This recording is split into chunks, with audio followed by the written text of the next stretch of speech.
What's up, everybody? Welcome to Karma Media. I'm here with Tyler. You can follow him on Twitter, TySlice23. You can follow me on Twitter, DFS_numbers. And today we're going to be talking about UFC 260, Stipe Miocic versus Francis Ngannou. And I'm really looking forward to this card. Maybe not the strongest pay-per-view in the world, but it should be decent, especially the main event. Do want to point out before we start, if you are interested in getting me and Tyler's core plays for this weekend's event, along with the props we are playing on Prize Picks and Monkey Knife Fight, to sign up, go to dfskarma.com/shop to sign up for the core plays for instant access. So how are you doing, Tyler? How'd you do last week? I'm doing pretty good. Currently on vacation now, taking a little time for the podcast and a little bit of research. Last week I did okay. Nothing great, but a little bit of profit. So no complaints. There you go. Yeah, I had a pretty good weekend. The betting especially was so close to a takedown for Draftkings. I was just one player away. So hopefully get that takedown this week for UFC 260. So we'll get right into it here. So the card has been like changed around the past couple days. We don't know which fights are on, which fights are off, but I think we have a pretty good idea of what we're getting for this Saturday as of now. Of course, we're in Vegas, so cross my fingers. Hopefully all these fights stay on. But we'll start with the first fight of the night. It's going to be Abu Azaitar versus Marc-Andre Barriault. We have Azaitar 8,000, Barriault at 8,200. Taking a look at the odds here, we have Marc-Andre Barriault as a -125 favorite. Azaitar is +105. Barriault opened up -145, so some money is coming in on the Azaitar side. So who do you like here? Yeah, I'm not too excited about this fight. I mean, it should be a decent fight, but I'm not really high on either guy, and I don't think that Barriault is good enough to be a favorite in this fight. I have a slight lean towards playing Azaitar. I just think that he's a little bit safer. But my play on this is it goes to decision, because I think no matter who wins, I don't see any of these guys finishing each other. Yeah, I'm with you. I think it does go to decision as well. Kind of a really, really low-level fight. Marc-Andre Barriault, 0-3. Technically in the UFC, he did get his last win against Oscar Bahud, his last fight, but that got overturned because he popped for something. And then we have Abu Azaitar, who we haven't seen fight in like 3 years. So extremely low level. Should this fight be on UFC 260? Probably not, but we're getting it anyway. But yeah, this is a tough one, especially from a DraftKings perspective, because they're right in that 8,000, 8,200 range. Are you looking at going heavy on this one, fading this one? What are you looking at from a DraftKings perspective? So since I'm leading Azaitar a little bit, since he is the cheaper one, I'm tending to play him I wouldn't say a lot of my lineups, but I'm leaning more towards him. I'm staring away from Barriault because I don't think he's going to finish. I don't want to pay a premium price for somebody that I don't think has upside. So I'm playing right around 20% Azaitar and then none on the Barriault side. Yeah, I will say this. I think they're both going to be extremely low owned because, for one, this fight probably doesn't score well, and for two, it is the first fight of the night. So I'll have a little bit of each for that reason, but outside of that, I'm not too interested in it. And we do have 10 fights on the card. If there was, say 12, 13 fights, I would not be playing at all, honestly. So I'm not really excited for that fight, especially from a betting perspective. Probably going to pass, but you do like the fight goes to decision, which that probably is a decent look there. I do agree. So we'll get into the next fight of the night, and we have, if I can pull it up here, going to the prelims here, we have the opening Shane Young versus Omar Morales, and this was a fight that we did not know if it was going to be on or not throughout the week, but it looks like the fight's going to be on, so hopefully it does stay on. And Morales is 8,700 on DraftKings. Shane Young is 7,500. taking a look at the odds, they just came out last night, I believe. Omar Morales minus 185, Shane Young plus 160. Who are you liking here? Yeah, so I'm a big Shane Young guy. I'm just a fan of his style in general, but I think this is a really bad matchup for him. I think Morales can crack, and I just think that he's going to be the faster striker. I think that he's going to be more polished. I kind of tend to think that it's going to be a back and forth fight that ends up in a decision also. I'm siding with Morales. It's definitely not a confident play, though. Yeah, I'm kind of struggling this one because I like Morales a lot in this matchup. I think he's the better fighter overall, but what I don't like is the amount of volume he throws. He lands 3.39 significant strikes per minute. On the other side, Shane Young lands a massive 6.01. So my concern is what happens if Omar Morales doesn't get a knockout? Could Shane Young outpoint him for 3 rounds just by throwing more? So I don't know. I think Morales is a decent option at 8,700 because if he does win, I think he could get that knockout. But Shane Young's a tough dude. But if Young wins, it's probably based off a lot of volume. So kind of split on this one. Honestly, at first, before I went into it, I thought I was going to bet Omar Morales. But after getting to the tape and the numbers, probably going to pass there. So as far as a betting standpoint, do you see any props you like on this one, or betting anybody straight here? I'm probably just going to stay away from it. But the one thing to add to what you did say is Shane Young does get hit a lot. Yes. He throws high volume, but he does get hit a lot. And Morales is the type that could find that button. Yeah, you're definitely right. He does get hit a lot, absorbs 5.15 significant strikes per minute. We saw in his last fight he got knocked out. So I might take a look at the Omar Morales knockout prop if it's a decent price because, like you said, Shane Young's very hittable, and Omar Morales can definitely crack. So that's something I'm looking at there. As far as DraftKings, do you think Shane Young's a decent dog play to go to at 7,500? Yeah, he's not bad. Just mainly for the volume that he throws. If the fight does turn his way or he picks up a decision win, it's going to be a decision win bonus plus a ton of volume. And for his price, he's definitely not a bad play, especially in GPP. I don't know if I would go to him in cash just because he does have the downside of getting knocked out. But in GPPs, I definitely look towards using him in some lineups. I definitely agree there. So yeah, Omar Morales, I can't believe he's 35 years old. He hasn't really fought 11 fights on his record. So definitely getting up there in age, especially for what they're fighting at 145 here. So yep, it should be a winnable fight for him. But Shane Young is a very tough dude. Tons of volume there. We'll get into the next fight here, and we have Mikhail Olazechuk versus Modestas Bukauskas. We have Olazechuk 8,500 on DraftKings, Bukauskas 7,700 on DraftKings as well. Taking a look at the odds, we have Olazechuk minus 160, Bukauskas plus 140. Who are you liking here? Yeah, so the play for me on this fight is that this fight does not go to decision. I got it this morning at minus 161. The way I see this fight playing out is Olazechuk, he should be able to overwhelm him with pressure early in the fight and get a finish. And if he doesn't, he has a tendency to gas out. And I don't think either one of these guys are making it to the end. Yeah, so funny you say that because I have the exact same bet. I have the fight doesn't get a decision. I think I got it like around minus 150. And I also took a little sprinkle on Olazechuk wins in round 1 KO plus 490. Because I think that's nice. Yeah. Like I think if he wins, it's probably going to be in the first round. We saw what Jimmy Crute did to Bukauskas, and Bukauskas is extremely hittable. And the only thing I did not like about Olazechuk and why I didn't bet him straight at the minus 150 or minus 160 where he's at is because of the gas tank. And I saw a ton of fights on Bukauskas where he was getting beat up like almost every single fight I watched, and then he'd come back. These guys would gas out against him, and you get those late finishes. I can kind of see that here for Bukauskas, but I think the more likely scenario is Olazechuk just coming out there, going to the body and hopefully knocking out Bukauskas. So I like that first round prop. I like the fight doesn't go to decision. As far as DraftKings goes, this is a fight I really want to target. Olazechuk, if he wins, it's probably early. Get a knockdown in there, tons of volume. If Bukauskas wins, could be a late finish. So how are you attacking this from a DraftKings perspective? Yeah, I'm going to go heavy on this fight. Like I said, I guess we're both in agreement that one way or another, either one of these guys should finish. Whoever wins is going to get the finish. You want to have exposure to whoever does finish. With Olajaychuk, I think that there's the upside of the fast win bonus also on DraftKings because I think that he could come out and win within the first minute. But if he doesn't and Bukauskas ends up winning, you're going to get a cheaper guy that will likely get a finished victory, and you want exposure to him also. Definitely agree there, especially on a 10 fight slate. It's hard to imagine this is not on the optimal lineup, especially at those prices. So I'm going heavy. Don't know what I'll be yet, but I think it's going to be pretty close to 90% exposure to both guys. So we'll get into the next fight. We were supposed to have Hannah Goldie versus Jessica Penne. Thankfully, that fight's off the card, honestly. But now we have Abubakar Nurmagomedov versus Jared Gooden.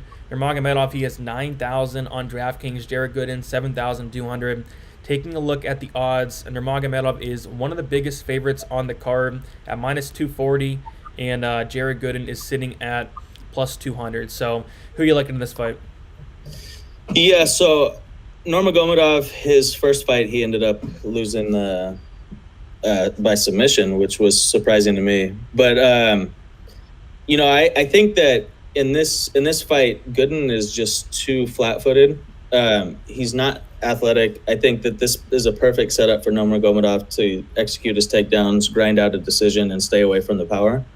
I like Nurmagomedov at minus, I think he was minus 225 this morning. And I actually found him by decision at plus 150. Nice. And I thought that was pretty safe. He does have a chance to get a submission, which might not be a bad way to go either. But I think that he's just going to grind out and win by decision here. Yep, I'm with you. I know a lot of people that are taking the decision prop on Nurmagomedov. I definitely get it. I don't think he'll sub Jared Gordon. Jared Gordon, I believe, is a brown belt in BJJ. But yeah, I think he wins a dominant decision. I mean, looking at Jared Gooden, he's somebody that gets taken down a ton. He gets controlled a ton.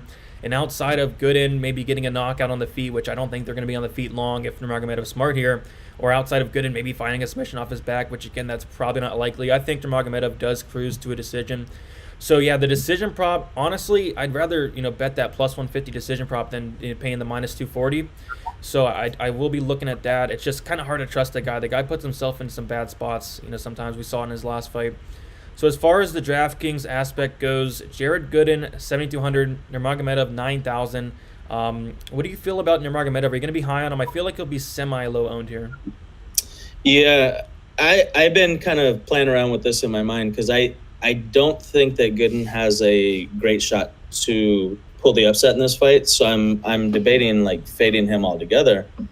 On the other hand, Nurmagomedov is 9,000, and in my mind, you need to be able to finish the fight, and I don't think he's going to do it. So I'm looking at fading this fight on pretty much most of my lineups, just because of the price point that Nurmagomedov is. Yeah, definitely a big price point. Yeah, I'm with you. I don't really see him finishing Gooden as well. So, interesting fight. I'll take Nurmagomedov. You're taking Nurmagomedov, and we're going to be looking at that decision prop as well. So we'll get into the next fight here. We have Alonzo Menafield versus Fabio Cherant. Who are you liking here? Yeah, this is a fight that Menafield should be able to get back on track with. I think that he's just going to come out and starch this guy. I think Cherant's taken this fight on short notice also, and that just doesn't seem like a good recipe versus Menafield in this spot. So Menafield on DraftKings is 8,100. I have not seen the price tag. Do you know it on DraftKings for Cherant yet, or is it out yet? I haven't seen it. Okay, I could pull it up while you're talking though. Regardless, we're gonna get Alonzo Menafield at 8,100, and the dude's minus 300 on some books. So, man, what do we do with Alonzo Menafield here? Because he's going to be extreme chalk. Are we going to eat the chalk and play a ton of Menafield, or are we not going to play a ton of Menafield? I'm leaning towards going very, very high on Menafield here because I'm with you. I think he's going to come out here, knock out Cherant in the first round. A lot of people are really high on the Cherant guy. I went back and watched the tape. Maybe I'm missing something, but I wasn't really all that impressed. He got knocked out by Alexa Kamor a couple fights back. He's really low volume. He backs up to the cage a lot. He's very hittable as well. I think Menafield wins this. I think it went by decision, honestly, but I think the more likely scenario is that first round knockout. So, what are you doing from a DraftKings standpoint with Alonzo Menafield sitting at 8,100? Yeah, so going back to what you said, Cherant is actually tied for the cheapest on the card at 7,000. Okay. So I don't think Cherant has much of a chance here. I know some people are high, but I'm on the same path as you are. I just don't think that he's that good. I'm probably going to have 100% exposure to Okay. Minifield. I mean, you're getting one of, if not the biggest favorite on the card for pretty much a mid-level price. It's almost like a free square. And like there's a good argument for fading him and hoping for a decision, but I'm not going to be on that train. I'm with you. I mean, I don't know if I'll go 100%, but I'll go, pretty close to that 100% mark for sure. I mean, when you get, guys like this, 8,100, and with this DraftKings pricing and new guys coming in, and they're minus 300, you got to take advantage of that. So I do think it'll be like probably 50-60% owned, but if you go overweight to the field, I do think it will pay off, especially on a 10-fight slate. I think Menifield's a really solid play there for DraftKings. So we'll talk a little bit of betting for this fight. Minus 300 Menifield. But what I did see was, and tell me how you feel about this, the under 2.5 was minus 182. What do you feel about that? Yeah, that's not too bad. Personally, the way that I'm attacking it is I'm throwing Minifield in a parlay with one of the other fighters and just rolling a 2-fighter parlay. But yeah, no, that under 2.5 seems like it should hit pretty well. Yeah, because minus 182 is not a bad price. That's exactly what I was thinking, because Menifield has a 100% finish rate. He's been knocked out before. Sharon, decent finisher as well. So I might be looking at that under, or if Menifield inside the distance is like plus money, I'll probably pull the shot on that as well. So interesting fight, short notice. Give me Alonzo Menifield here in the first round. All right, getting to the next fight here, we have Jamie Mullarkey versus Karma Worthy. Karma Worthy is 8,600 on DraftKings. Jamie Mullarkey is 7,600. Taking a look at the odds here, we have Karma Worthy minus 130, Jamie Mullarkey plus 110, and some money's actually coming in on the Mullarkey side. Opened up plus 135. He is now plus 110. Who are you liking here? Yeah, so this might be a little bit biased because I actually have met Worthy, exchanged numbers with him. He's a really nice guy. But I think this is a very winnable fight for him. I was kind of surprised to see the line this close initially. But then as I dove into it more, I'm a little bit concerned with Mullarkey's wrestling. Worthy, he doesn't have the greatest takedown defense, but I think that Worthy should have a clear advantage on the feet. I don't think that Mullarkey's going to get this to the ground, but it's more so me believing that Mullarkey's not really the greatest wrestler, even though he's aggressive, more than trusting Worthy's takedown defense. So if he could stuff a takedown, I think that Worthy has a chance for an early finish here. If Mullarkey can get it to the ground, I'm in trouble. I mean, yeah, the thing for me with Mullarkey is he's a decent wrestler. It just seems like he's not, physically as strong as you'd think he would be. I mean, he's getting these takedowns, but he got reversed twice by Brad Riddell, the striker. He got taken down a couple times by Brad Riddell, the striker. In his last fight against Zion, he got reversed twice as well by Zion, the striker. So I think Worthy, he can be taken down. He can be taken down pretty easily, but good at working back his way up. And we saw him get taken down by Pena and get a nice reversal on there as well. So I think Mullarkey could possibly get Worthy down, but even if he does get him down, I don't think he'll be able to hold him down for long periods of time if he was not able to hold down a guy like Zion or Brad Riddell. And Worthy actually has a really solid guillotine as well that he got Luis Pena with. And on the feet, it's going to be, for me, Worthy all day. I mean, Worthy lands 4.12 significant strikes compared to Mullarkey's 1.87 with a 33% accuracy. And Mullarkey also gets hit a ton. This guy has no striking defense. He absorbs 4.60 significant strikes per minute with a 42% striking defense. And we all know that Kama Worthy can crack as well. So, yeah, I'm with you. I like Worthy in this fight. Would I bet Worthy in this fight? Probably not. I was really looking at the under, but once I saw the under, they're all over it. They set it at 1.5. So are you looking at any props in this fight? Anything stick out to you? Not really any props, but I am taking Worthy at minus 122. I just think that he has a clear path to victory, and I'm kind of believing that he's going to be able to stuff some takedowns. Did you bet it yet, or are you going to wait until the line flips possibly? I didn't bet it yet. I was looking at it this morning, and then stuff came up, family stuff, so I lost motivation to pull the trigger on it. I'm gonna probably look on it and see how the line's moving. If it's moving in Mullarkey's direction, I might wait on Worthy and take it after weigh-ins. Okay, makes sense. So yeah, regardless, I think this is a fight you're gonna want to target on DraftKings. Worthy in 23 fights, he's never lost by decision. All 7 losses have came inside the distance, 6 by knockout, once by submission. And as far as Malarkey goes, tough guy he is, but he has been knocked out twice out of his 4 losses. So as far as DraftKings goes, do you think this is a very important fight to target on DraftKings?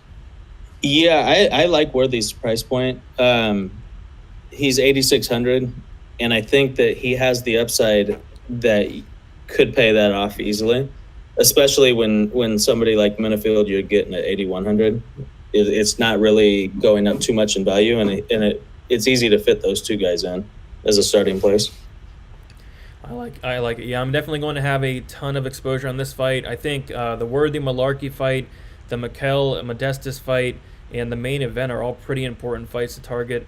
And we'll talk about another one that I like as well coming up here. So next we'll get into a fight that I'm not overly excited about. Miranda Maverick versus Jillian Robertson. We have Maverick sitting at 8,800 on DraftKings. Robertson sitting out 7,400. Taking a look at the line, we have Maverick sitting at -160, opened at -170. Robertson opened up +150. She's now +140. So a little bit of money coming in on the Robertson side. Who are you liking here? Yeah, so I like Miranda Maverick. I think that she's a good young prospect. She pushes a good pace, decent takedown defense. And in this fight, Robertson's really going to need to get her to the ground. The only thing is Robertson's wrestling really isn't that great. She has 46% takedowns, or 46% success on her takedowns. I think Maverick should be able to fend those off and just overwhelm her with pressure.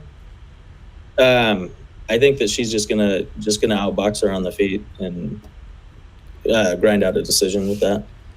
Yeah, the problem for me is really the pricing on this one, because I feel like this is kind of closer than the pricing indicates. Maverick 8,800, Robertson 7,400. I mean, there's just so many plays I like up in this top range. I don't know if I'll get to Maverick, because if she wins, is she going to knock out Robertson? I mean, I think it's possible. Robertson has been knocked out before, but Maverick only has 1 knockout on her record, and that was the TKO stoppage with the cut in her last fight against Jojuba. So as far as the DraftKings standpoint goes, do you think Robertson's a decent play at 7,400? If she does win, it's probably based off takedowns, some grappling. So are you going to go to any Robertson at all?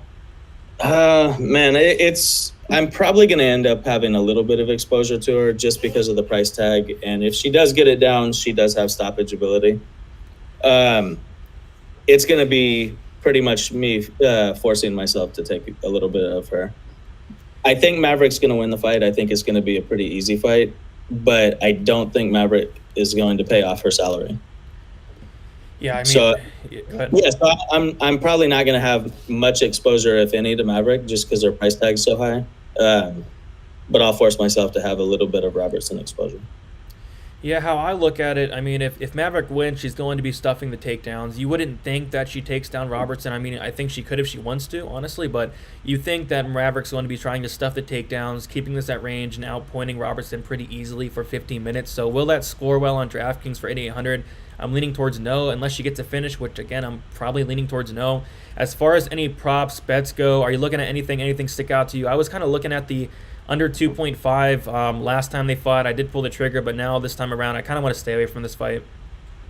Yeah, no props. I'm betting Miranda straight up just because I think that it's pretty one-sided. I was thinking about taking her by decision, but I haven't pulled the trigger or moved forward on that yet. I might just stick with Maverick by just to win outright. Yeah, Maverick by decision is pretty interesting. Do you know the odds on that? I don't have it pulled up on me. Let me check real quick. I think Maverick by decision is decent if it's a decent price there. I think either fighter by decision. Yeah, so Maverick by decisions plus 140. Okay. Her price tag right now is sitting around -160. So I think that I would just bet on her to win straight at that odds, unless it goes up over like 160 plus 160. Yeah, agreed. I mean, I'm gonna stay away from this fight. Not the biggest fan. I mean, I like Maverick. I was all over against Jojuba, but 23 years old, she still has a lot to prove. But yeah, this is such a winnable fight if she does implement the right game plan and stuff those takedowns. So getting into the next fight, we have a good one with Sean O'Malley versus Thomas Almeida. We have Sean O'Malley 9,200, Thomas Almeida 7,000. Taking a look at the odds, Sean O'Malley is the biggest favorite on the card, minus 320, opened up minus 375. Thomas Almeida opened up plus 285. He's now plus 260. So some money's actually coming in on the Almeida side. Who are you liking here? Yeah, so I threw O'Malley in a parlay with Minifield for a 2-fighter parlay. I feel it's pretty safe. Easy way to get exposure to both sides. You know, I'm a little bit concerned because O'Malley seems breakable lately. He has all the skill in the world. Something always happens with him that he gets hurt in fights. On the flip side, Almeida, his career has just went to hell since fighting Cody. And he looked like he was a future champion, like up and coming prospect. And then he loses to Cody and it's like all of his confidence is gone. O'Malley really doesn't have those issues. And if they go in there Saturday night and O'Malley's confident and Almeida is second guessing himself, O'Malley's going to get the knockout. I want to believe in Almeida. I just can't. What he showed over his last 5 fights, and I think this is O'Malley's fight to lose, personally. Yep, I'm with you. I like O'Malley a lot. It's just the question marks with O'Malley's durability. I mean, Almeida, if he does go to those leg kicks early, it could be a problem. Almeida did land 14 out of 15 leg kicks in his last fight, so he could go back there, but I like O'Malley. The thing with Almeida, he's very tough, but the guy is hittable, and when he does get hit, the chin is just not there. He's been knocked down 6 times in the UFC. O'Malley does have some decent power on him, and Almeida has been knocked out twice as well. Almeida has been knocked out twice. O'Malley has been knocked out once. So I like the fight doesn't go to decision quite a bit. I put a pretty decent size play on it. I want to say I got it at like minus 185, something like that. I'm not sure what it is now, but I do like the fight doesn't go to decision because I think O'Malley could probably knock him out early, or Almeida goes to those leg kicks. But I like O'Malley quite a bit. 9,200 on DraftKings, Almeida 7,000. How heavy are you going to go on O'Malley here? You know, that price tag makes it hard to play. I think I'm probably just going to set a slider for maybe like 35, 40%. Just because I do think that he's going to score well. I just don't know if I want to have an overexposure to him just based off his durability. Yep, and not only that, if he does not get that early knockout, you really question the ceiling of O'Malley here. And also, he's going to be extremely high owned as well, you'd think, with everybody liking O'Malley a ton. So, as far as Almeida goes, 7,000, do you think he's a decent pump play? Oh, man, I want to say yes, but I just have no faith in him. I'll probably have like 10% just because what he's shown in the past is he could land knockout shots. O'Malley, he has durability issues. So I want to have at least some exposure. I just don't know how much. Right now, I'm leaning like 10, 15%. Yeah, I like it. I'll have some Almeida just in case O'Malley's durability does not hold up, which it could happen. So, but we will now get into the co-main event. We have Tyron Woodley versus Vicente Luque. We have Luque, who is 9,100, and Woodley, who is 7,100. Taking a look at the odds, we have Luque as a pretty big favorite, minus 255, opened at minus 300. Woodley plus 215, opened up plus 240. So lots of money coming in on the Woodley side. Who are you liking here? Man, I've been going back and forth. I wanted to say Luque just because I've been burned by Woodley his last few fights. Man, this is just a huge step down in competition, in my opinion. And Woodley, for what it's worth, he was still throwing big shots in the Burns fight. Terrible fight IQ, but he was still throwing big shots. If one of those landed, it could have done damage. I'm staying away from it in betting. I might have exposure to both on DraftKings. I think Luque is going to win. I'm just not counting Woodley out. Yeah, it's definitely tough because, like you mentioned, it is a step down in competition. Just watching the tape, there's some things I really don't like about Luque, and there are also some things I do like. But Luque does get hit a ton. He absorbs 5.82 significant strikes per minute, but he does land 5.72. So he is absorbing more than he's giving out, and he has a 52% striking defense. And Tyron Woodley does not throw much, only lands 2.33. But when he does land hard. And probably would go with Woodley, but man, he just hasn't been looking all that great. And Luque, the durability is unreal with this guy. The dude has 27, 28 fights. He's never been knocked out. So unless Woodley, if Woodley does not knock him out, I really question how he's going to win this fight. Is he going to get takedowns? I mean, maybe, but he only has 3 in his last 11 fights. So I think Woodley probably does need a finish to win this fight. I don't really see him winning a decision with the style that Luque brings. And Luque just has never been knocked out. So do you think that in DraftKings, Luque 9100 could be a potential cash play, or are you staying away from that in cash as well? I'll probably stay away from it for the most part. I might have a little bit of exposure just because, to be different. But in reality, I don't think that he's going to knock Woodley out. Woodley has looked terrible in his last few fights, but he's still hard to hit. He did get rocked a few times versus Burns, but I just don't see a path to Luque scoring enough to justify his salary. Whereas if Woodley wins, it's likely going to be a knockout. Yeah, I think Woodley is one of the more intriguing pump plays on the slate. I think Woodley, Almeida, some decent pump plays there. So, yeah, should be a decent fight. I'm interested to see if Luque can bounce back. I mean, the dude's lost 3 in a row. He is 38 years old, about to be 39 years old. So, really interested to see what happens there with that fight.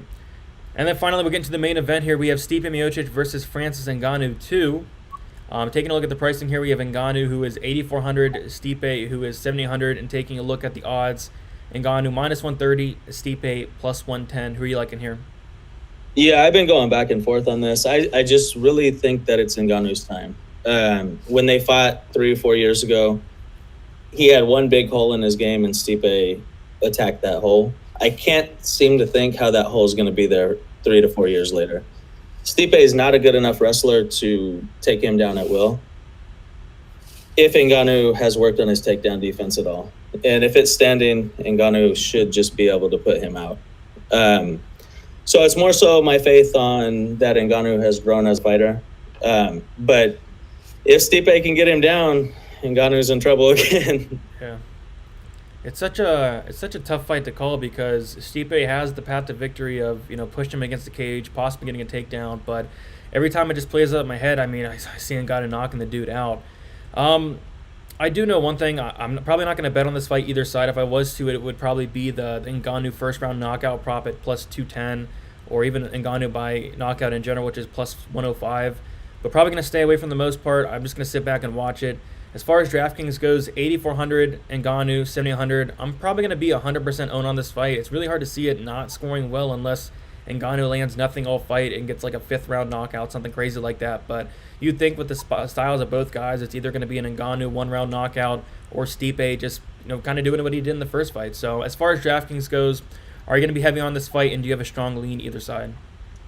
Yeah, I'll probably be 100% also, because especially on this fight card where there's not many fights, I'm probably going to have 55% Ngannou, 45% Stipe. Whoever wins the fight, it's going to be high scoring. Ngannou is either going to get a first round knockout, get over 100 points, or Stipe is going to get his takedowns, grind out the decision, and he's going to score around 100 points with the new DraftKings scoring. So either way, you're looking at a good score, and neither one of them really break the bank. So yeah. I agree. Any props sticking out to you? I mentioned the first round knockout prop. Don't know if I'll pull the trigger on that yet, but plus 210 is not the worst option in the world. Yeah, I don't mind that. I already took Ngannou straight up, just because I didn't want to change my mind on it later. Because I've been going back and forth every time I look at this fight or think about it.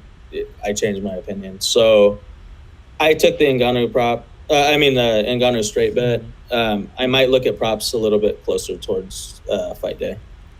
Sounds good to me. But yeah, this is a decent card overall. It's not the best pay-per-view in the world, but when we have Stipe and Ngannou up there, I'm not going to hesitate to pull the trigger on that $70 to get it. So any final thoughts for the slate here? Not too much. My favorite fight on the card, we talked about it before, was canceled on the Ortega versus Volkanovski fight. I was really looking forward to that one. Kind of disheartening that it was taken off. Oh yeah, me too. So that's about it, guys. If you guys can hit the like button, subscribe if you're not subscribed here to Karma Media. You can follow Tyler on Twitter, TySlice23. You can follow me on Twitter, DFS_numbers. And if you're interested in getting me and Tyler's core plays for this weekend's event, along with the props we are playing on Prize Picks and Monkey Knife Fight, to sign up, go to dfskarma.com/shop and sign up for the MMA core plays for instant access. So